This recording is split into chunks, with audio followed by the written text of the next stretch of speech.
Yeah, no, it's going to be. It's obviously it's the last weekend before break. Important series for Michigan Tech. Important series for the Beavers. And it's like anything before break, you want to end on a high note. And the last couple of years, we've actually ended on a high note. And it's just going to be a battle. And we've had a hard time within the league. We had the one weekend against St. Thomas where we got 5 out of 6, but it's just been split city for us. And it's just been hard for us to get traction.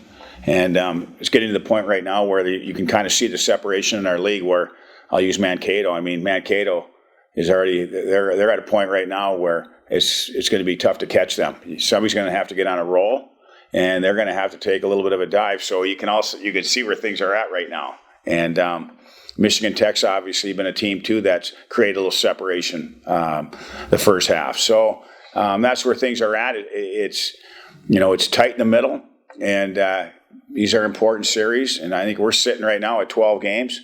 We're going to have 14 after this weekend with 10 to go. So the season is it's going quick. It's going quick. And again, Christmas is going to be over in no time, and the second half starts.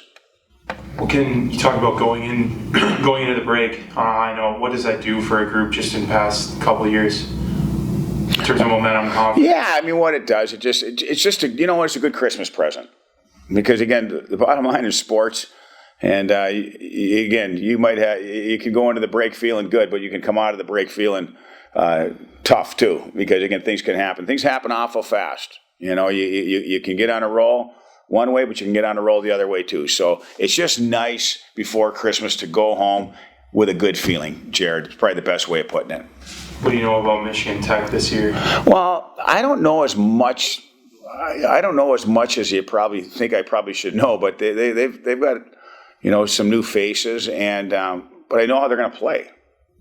And you're going to expect a low-scoring game. Take a look at some of our last games, against Tech. It's going to be probably a low-scoring game. They compete hard.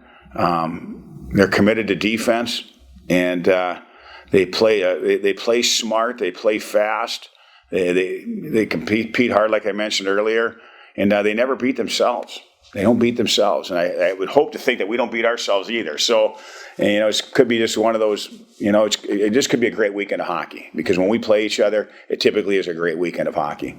Is it kind of a similar series against Lake State, almost, where they have a lot of those defensive traits? You got good goaltending at Lake State too, and maybe a little bit of a similar feel with these two teams? Well, they just don't beat. The biggest thing is it's not like everybody thinks defense. It's not defense. It's they don't beat themselves. That's the biggest thing, is Tech does not beat themselves. The puck's going to be out of the zone. They get control, it's going to be out. And, they don't spend a lot of time in their zone. If you don't spend a lot of time in your zone, that's good defense.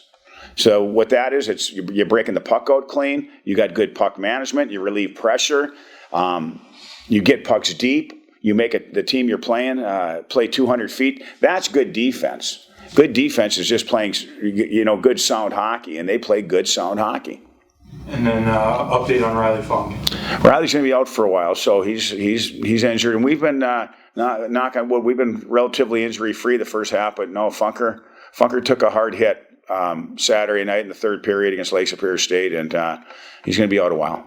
It's probably, again, if you're going to get injured, this is the time to get injured. We got a couple of weeks off right now, so that the calendar helps in his favor. Ways from the series in Lake State this past weekend. What's kind of the vibe coming out of that one?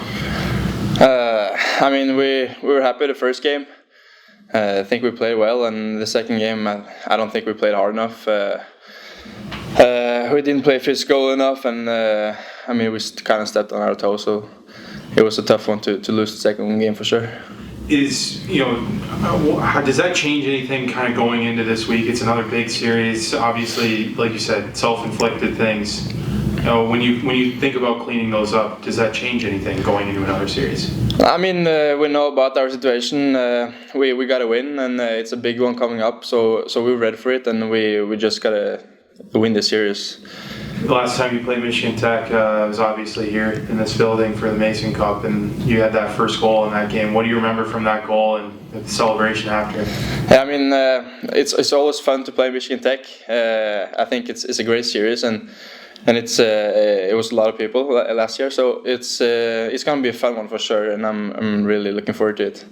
You've had a little bit of a snake bitten year offensively. You just can't buy one, and you've had some good chances too. How do you deal with that personally as a player, knowing, hey, I am doing things the right way, I am getting chances, but they're just not going in? I mean, it's just one of those seasons when you're kind of struggling a little bit. I mean, it's frustrating for sure, but I mean, I kind of just have to go out there and do my best and shoot the puck. And once I get the first one, I think I'm gonna get some weight out of my shoulders. So I just gotta keep shooting and try, and I think it's gonna go in soon, and then we can start from there. And what do you remember about the way Michigan Tech plays from last year? I mean, I think they're very good defensively. Like it's gonna be it's not gonna be a lot of goals. They play hard and it's a good team. So I mean, it's just gonna be a good one. I think we just gotta be ready for it.